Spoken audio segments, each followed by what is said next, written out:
So 3-for-1s, here's the key in 3-for-1s. You're always going to have a stud as the number one. That is the nature of 3-for-1s. I'm going to give you 3 players for this absolute stud. Now I went on Yahoo and I copied actual trades that have happened this week, and we're going to analyze them, and you tell me what you would want to do here. So the first one is Christian McCaffrey. So you got your stud here, and then someone gave up DeAndre Swift, Jonathan Taylor, and Joshua Palmer.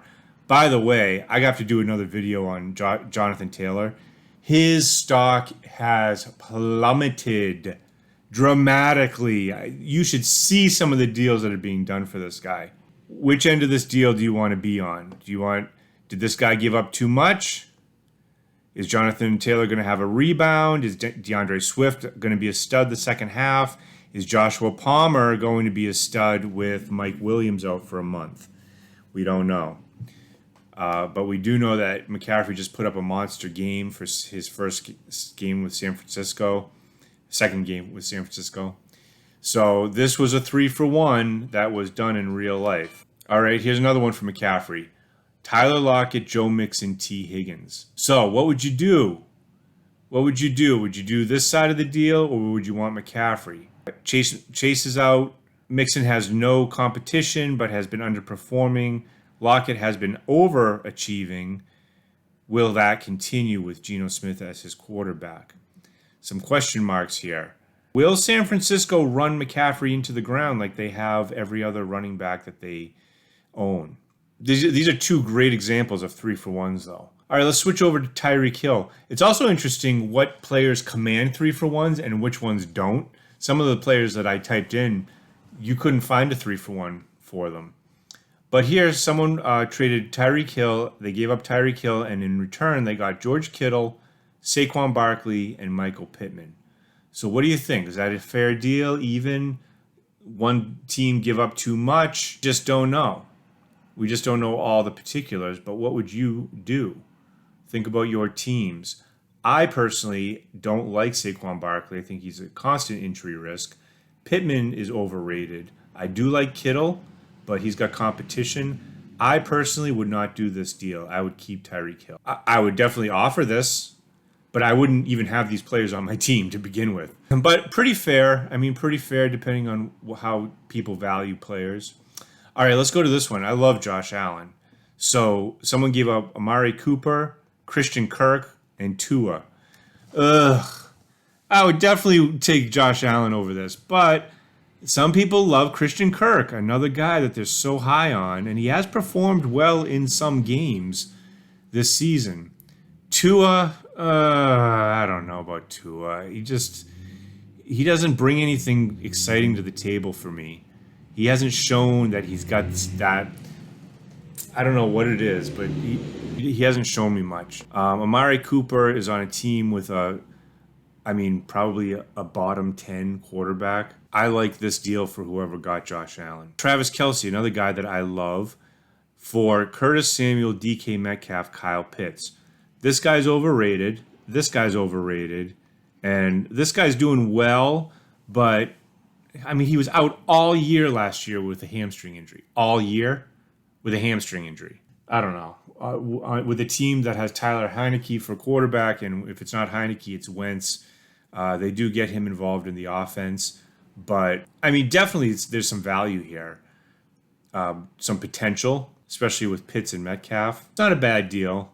I would still want Kelce, though, because he's just a beast. He gets you the points every single week with Mahomes as his quarterback. I just love the guy. I love his for fantasy purposes.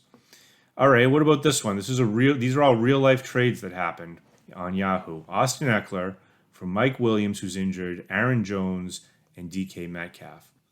Not bad. Some could make the argument that these 2 guys are about the same with fantasy points. I've owned Aaron Jones, and I find him to be so frustrating. I love Austin Ekeler. I would take him every single draft. And to be able to get him at the end of a 12-team first round, it's pretty nice. That's where he was going this year, at the end of a 10-team, 12-team league in the first round. Mike Williams, yeah, he's great. He's big, nice red zone target, but he's always injured. And Metcalf, I just want to see him perform. So would I offer these 3 guys for Ekeler? Every day of the week. So I think whoever got Ekeler in this deal made out well. Okay, finally, Stephon Diggs for Swift, Jalen Waddle, and Joshua Palmer. So Swift has got loads of potential.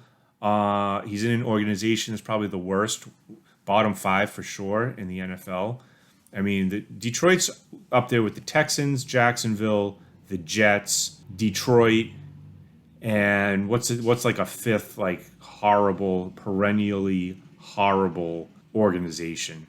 Carolina. Jalen Waddle's an absolute beast, and he's going to be for the next 10 years. Palmer is just your fill-in while Mike Williams is injured. So would I do this deal? Yeah, I think whoever got this deal probably made out a little bit better. But this team, I can understand. This is kind of the nature of a 3-for-1.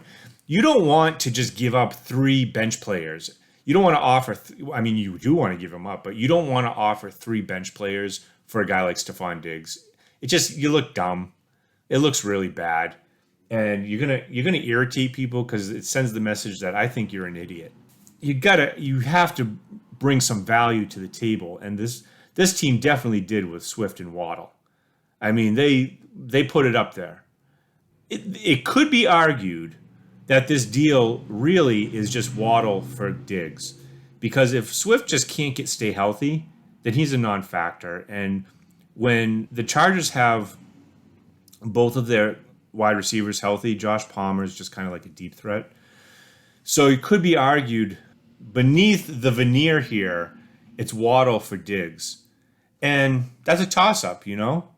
It's really a toss-up. I like this deal. I like this deal a lot. This was a good deal right here for both teams. So I hope this gives you an idea of what a 3-for-1 can do, but definitely bring value if you're the one offering the 3.